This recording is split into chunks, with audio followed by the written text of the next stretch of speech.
Banyak orang merasa sudah membuat keputusan paling hemat saat membangun rumah. Tapi beberapa tahun kemudian mereka baru sadar, rumahnya memang murah saat dibangun, tapi mahal untuk ditinggali. Renovasi datang bertahap, biaya perawatan yang terus naik, dan kenyamanannya tak pernah benar-benar tercapai. Di video ini gue mau bahas tentang satu kesalahan kecil di awal yang sering membuat rumah berubah dari aset menjadi beban hidup.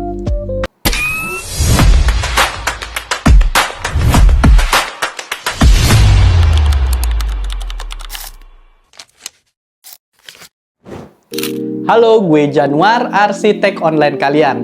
Jika kita perhatikan, banyak orang membangun rumah dengan fokus utama yaitu menekan biaya rumah dari awal serendah mungkin. Yang penting rumah berdiri dulu dan bisa dihuni. Perencanaan dianggap sebagai hal yang biasa dan bisa menyusul belakangan.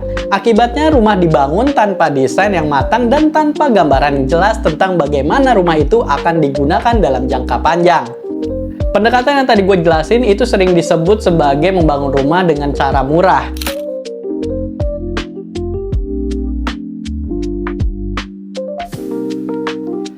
Rumah murah ini berfokus pada angka di awal pembangunannya saja. Material yang dipilih juga karena harganya paling murah. Sedangkan tata ruangnya juga dibuat sekadar cukup saja. Dan yang paling penting, aspek kenyamanan itu sering dikorbankan. Dalam jangka pendek, rumah memang terlihat menguntungkan secara finansial. Namun setelah rumah dihuni cukup lama, masalahnya mulai bermunculan nih. Orientasi di bangunan yang tidak tepat membuat rumah terasa panas sepanjang hari. Serta ventilasi yang kurang baik biasanya menyebabkan udara lembab, jamur, dan catnya juga mudah rusak. Akhirnya penghuni pun akan merasa tidak nyaman, bahkan bisa sakit-sakitan. Selain itu, ukuran ruang yang tidak sesuai kebutuhan membuat pemilik rumah harus melakukan bongkar pasang. Biaya yang awalnya ingin dihemat justru keluar sedikit demi sedikit, tapi terus-menerus. Inilah yang sering tidak disadari pemilik rumah sebagai biaya tersembunyi di belakang. Selain itu, tagihan listrik pun bisa jadi meningkat. Biaya perawatan membesar dan renovasi kecil menjadi rutinitas harian. Bahkan rumah memang murah saat dibangun ya, tapi mahal saat dijalani.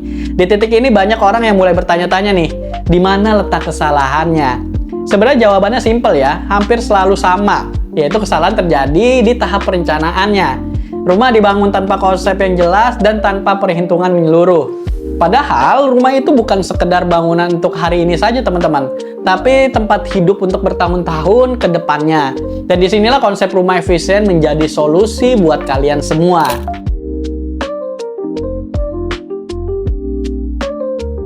Rumah efisien itu bukan rumah mahal. Rumah efisien itu adalah rumah yang direncanakan dengan benar sejak awal.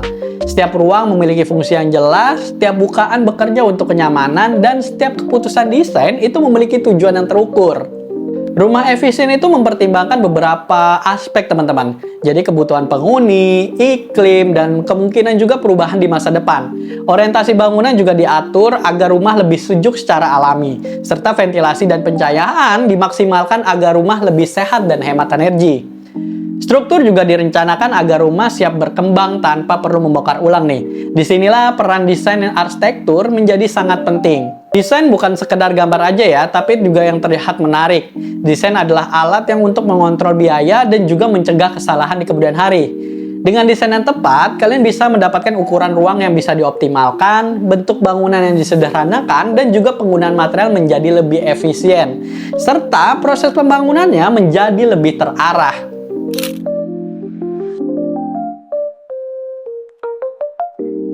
Bayangkan aja, ada dua rumah dengan luas dan anggaran yang hampir sama. Rumah pertama dibangun tanpa perencanaan yang matang, dan setelah beberapa bulan ditempati, muncul banyak keluhan. Ruangan terasa sempit, rumahnya jadi panas, dan beberapa bagian harus diperbaiki lagi.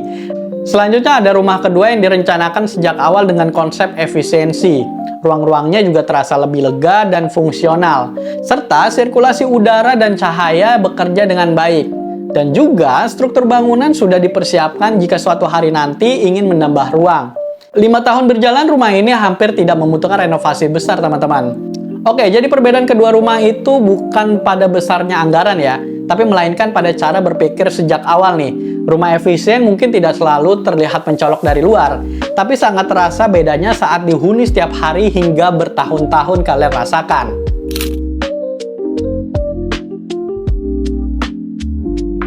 Kesimpulannya, murah dan efisien itu adalah dua hal yang berbeda, teman-teman. Murah hanya berbicara tentang biaya di awal, tapi efisiensi berbicara tentang kenyamanan, keberlanjutan, dan pengeluaran jangka panjangnya. Kesan kecil di awal bisa menjadi beban besar di kemudian hari. Kalau kalian sedang merencanakan membangun rumah, jangan hanya bertanya berapa biaya termurahnya, tapi mulailah dengan berpikir dan bertanya rumah seperti apa yang ingin kalian tinggali dalam jangka panjang. Perencanaan yang baik itu hampir selalu lebih murah dibandingkan renovasi berulang. Sampai di saja video kali ini. Jangan lupa subscribe dan follow sosial media Rupakarsa Arsitek, serta klik link di deskripsi channel kita jika kalian membutuhkan konsultasi desain lebih lanjut. Gue Januar pamit undur diri, sampai jumpa di video selanjutnya.